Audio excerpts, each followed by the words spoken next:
किसी भी समाज की सबसे बड़ी सच्चाई यह है कि वहां भेदभाव मौजूद होता है, कभी जाति के नाम पर, कभी आर्थिक स्थिति के आधार पर। ये कहानी दो दोस्तों रवि एससी वर्ग और अमित जनरल वर्ग की है, जो एक ही गांव में जन्मे, एक ही स्कूल में पढ़े, लेकिन उनकी जिंदगी की राहें बिल्कुल अलग हो गईं। रवि एक गरीब दलित परिवार में जन्मा था।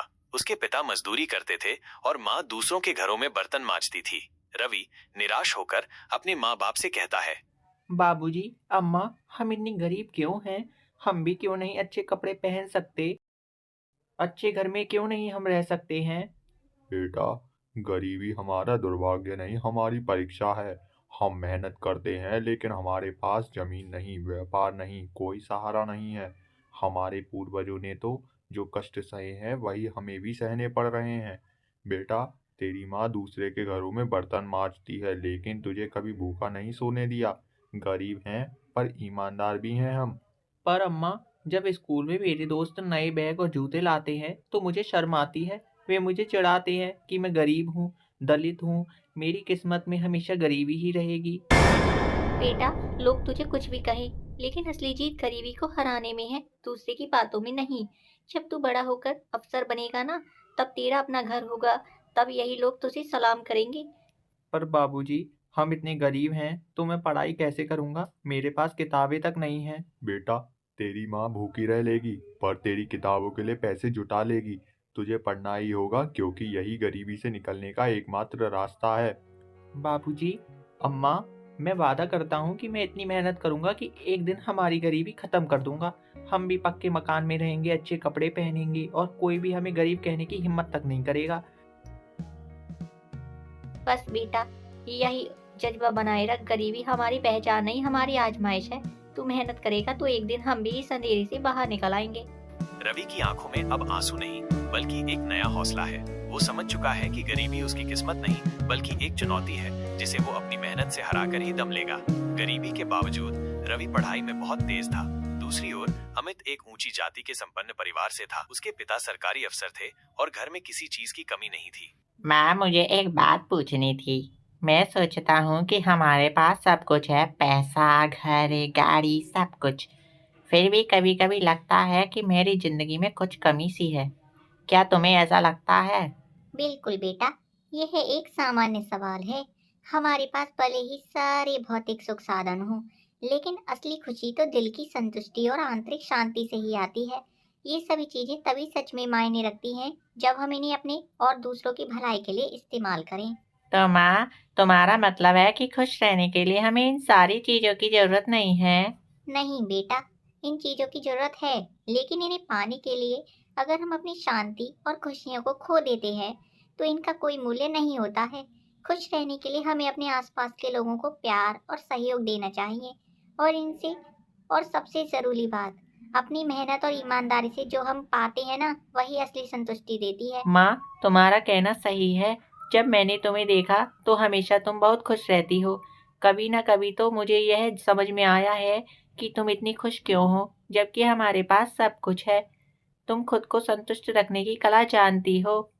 बिल्कुल बेटा, सच में खुश रहना एक मानसिक स्थिति है, जो हम जानते हैं, जो हम करते हैं और जिस तरह से हम जीवन को जीते हैं, वही हमारी खुशियों की असली कुंजी है। खुशी अपने विचारों में होती है। हमें हर चीज में अच्छाई और संतुष्ट होना चाहिए। माँ, अब मुझे समझ आ गया। खुशी केवल हम इस बात में नहीं है कि हमारे पास क्या है, बल्कि इस बात में है कि हम किस तरह से अपनी जिंदगी जीते हैं और दूसरों के साथ कैसा व्यवहार करते हैं। अगर हम संतुष्ट रहकर दूसरों को खुश कर सकें तो यही असली खुशी होगी। बिल्कुल बेटा, खुश रहना एक मानसिकता है, और इस मानसिकता को अपनाकर हम जीवन में सच्ची खुशी पा सकते हैं। हमेशा याद रखना, जो तुम्हारे पास है वही सबसे महत्वपूर्ण है। बचपन में दोनों के बीच कोई भेदभाव नहीं था। वे एक साथ खेलते, पढ़ते और अपने सपनों के बारे में बातें करते थे। लेकिन जैसे जैसे समय बीता, समाज ने उन्हें एहसास दिलाना शुरू कर दिया कि वे अलग हैं। स्कूल में रवि को अक्सर जाति के कारण ताने सुनने पड़ते। तू तो आरक्षण से ही पास हो जाएगा, तेरी फीस भी माफ होगी, तुझे मेहनत करने की क्या जरूरत। दूसरी तरफ अमित के परिवार को शिकायत थी कि उनकी जाति के कारण उसे कोई विशेष सुविधा नहीं मिलती। समय बीता और बोर्ड परीक्षा के नतीजे आए। रवि और अमित दोनों ने अच्छे अंक हासिल किए, लेकिन जब कॉलेज में दाखिले की बात आई तो अमित को कड़ी प्रतिस्पर्धा से जूझना पड़ा, जबकि रवि को आरक्षण के तहत सीट मिल गई। अमित के परिवार को यह अन्याय लगा, लेकिन रवि जानता था कि उसने भी अपनी जगह मेहनत से हासिल की है। सालों बाद रवि एक सरकारी अफसर बन गया और अमित एक निजी कंपनी में नौकरी करने लगा। एक दिन दोनों की मुलाकात हुई। अमित ने थोड़ी नाराजगी से कहा, यार तुझे आरक्षण मिल गया इसीलिए तू अफसर बन गया, मुझे तो अपनी जगह खुद बनानी पड़ी है।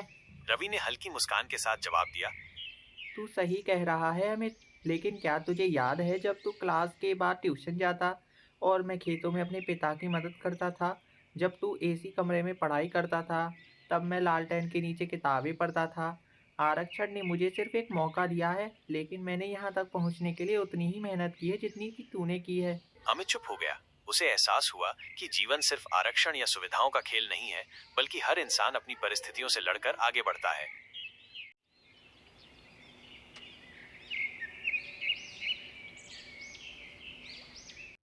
बाबूजी, अम्मा, आज मैं जिस मुकाम पर पहुंचा हूं वो सिर्फ मेरी मेहनत से नहीं, आपकी कुर्बानियों से भी है। बेटा, यह तो हर माँ बाप का फर्ज होता है, लेकिन तुझे उस ऊंचाई तक पहुंचने में हमें जितनी ठोकरें खानी पड़ी हैं वो हम ही जानते हैं। रवि, तुझे याद है जब तू स्कूल जाता था तो कितनी बार ऊंची जाति के लड़कों ने तेरा मजाक उड़ाया था, कहते थे तू तो आरक्षण से ही पास होगा, तुझे मेहनत करने की क्या जरूरत। लेकिन तूने किसी की नहीं सुनी और पढ़ाई में जटा रहा। हाँ अम्मा, मुझे सब याद है। और यह भी याद है कि जब गांव के ठाकुर साहब के घर तुम काम करने जाती थी तो वे तुम्हें अलग बर्तन में पानी पीने को देते थे। बाबूजी, आपको भी कई बार मंदिर में घुसने से रोका गया है, लेकिन आपने कभी शिकायत नहीं की।